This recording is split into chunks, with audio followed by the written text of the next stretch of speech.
This is why your Kia Soul's air conditioner might be letting you down. Don't sweat it, we'll break down the usual suspects. Here's what you need to know. First up, check your AC fuse and relay.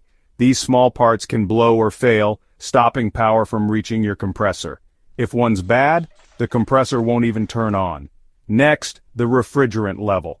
If your system is low on refrigerant, a safety switch prevents the compressor from running so it doesn't get damaged. A pro can check and refill it safely. Another reason could be a bad compressor clutch. If it can't engage, the compressor can't pump cold air. You might hear clicking or see the clutch not spinning. Electrical issues like broken wires or connectors are also common. Even a simple loose plug can stop everything from working. And finally, sometimes the problem is with your AC pressure switch or temperature sensor. If these fail, they might send the wrong signals, stopping your compressor for safety. If you're not sure what's wrong, have a mechanic check it out. Fixing small issues now can save you big headaches later. Stay cool out there.